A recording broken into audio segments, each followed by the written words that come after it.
the season of spring. And here's something you should keep in mind. Spring always comes. It's inevitable. But here's what you must remember. Just because spring arrives doesn't mean you're guaranteed a harvest. The opportunity is there, but you've got to take action. You've got to make use of that window. It's true that tough times don't last forever, but neither does spring. Spring is a short season, a moment of opportunity. Think of it like launching a rocket. It only has a specific window to take off. If you miss that window, you're stuck waiting for the next one. So I urge you, when your springtime comes, seize it. Plant the seeds, make the phone calls, talk to the people. Put in the work like you've never done before. This is your time to shine. Don't wait for the next cycle. There might not be as many cycles as you think. Every spring you get is a chance to create something remarkable. Don't let it pass by. Now, here's the important part. Don't be lazy, especially during the spring. Don't get distracted. Imagine asking a farmer to go bowling in the spring. You'd think you were out of your mind. The farmer knows that spring is planting season. He can go bowling later after the harvest, after the work is done. But during spring, no way. And it's the same for you. Wake up earlier, stay up later, pour in the effort. This is the season to go all in. Life is not infinite, it's short, and time moves quickly. One of the Beatles said it well. All things must pass. The sunrise doesn't last all day, and spring doesn't stretch into summer. Each season has its place, and when it's here, you've got to grab it. The same goes for your life and your opportunities. Don't waste your spring times. Every time you get the chance, take advantage of it. Don't let it slip by, because in the end, we don't get as many as we think. In today's world, if you want to make more, you've got to produce more. And there are two key resources that drive value: time and knowledge. Time is the currency of success, and those who manage it well succeed. The key to time management: a sense of urgency. When an opportunity comes your way, you've got to move fast. The successful people don't just work hard, they work fast. Develop a habit of action and don't let opportunities sit around waiting for you. Speed matters.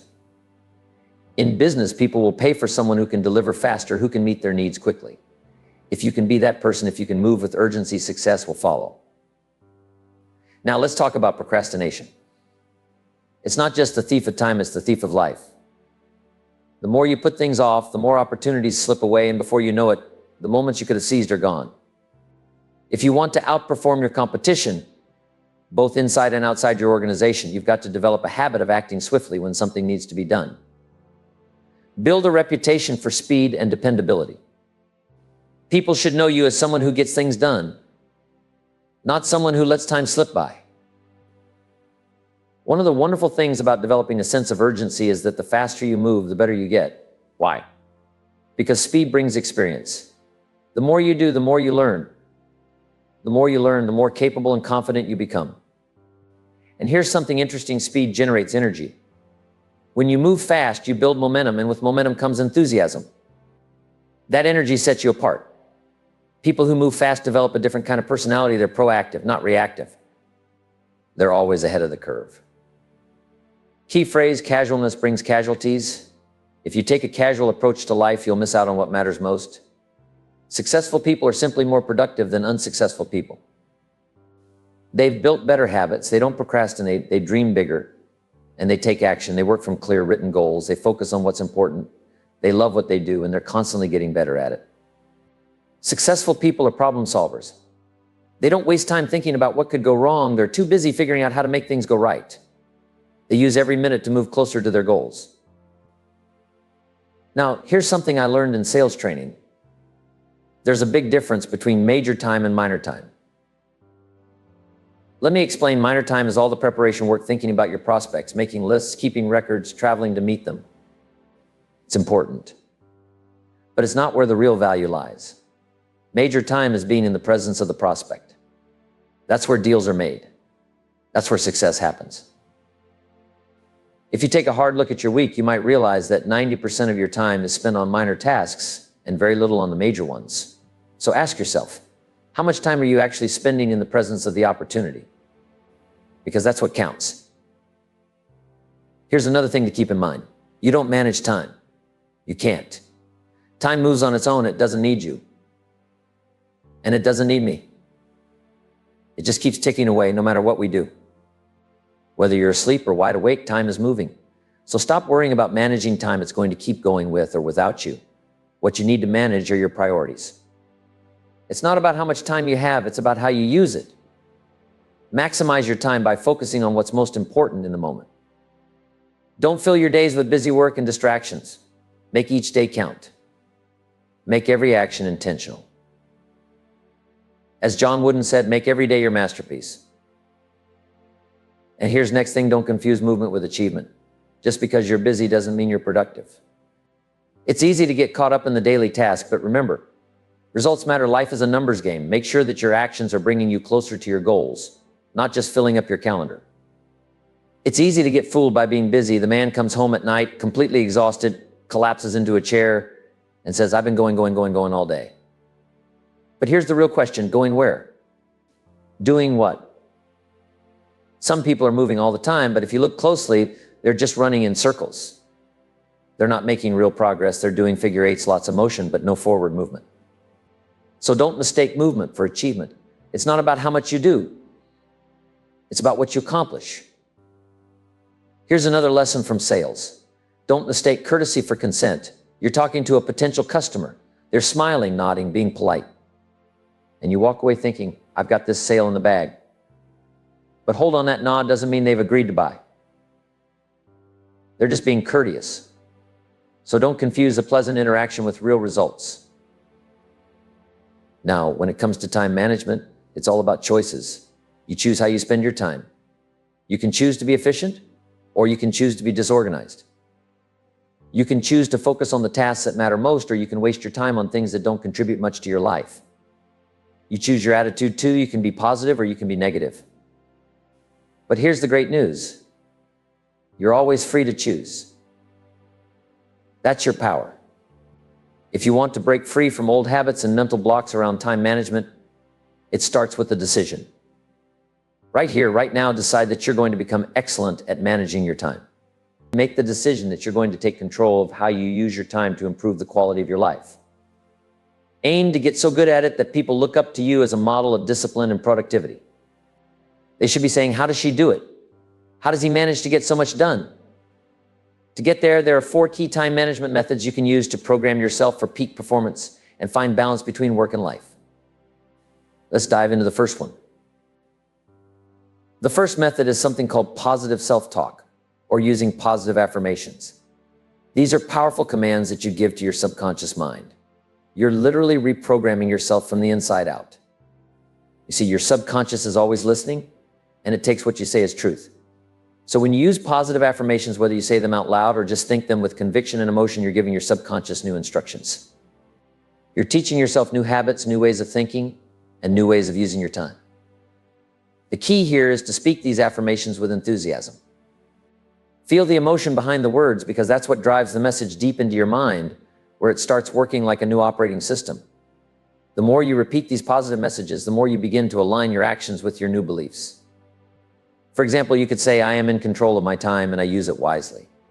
Or I focus on high-value tasks that bring me closer to my goals. The more you affirm this, the more you start to live it. And soon your actions and your results will follow. But remember, it all begins with a decision.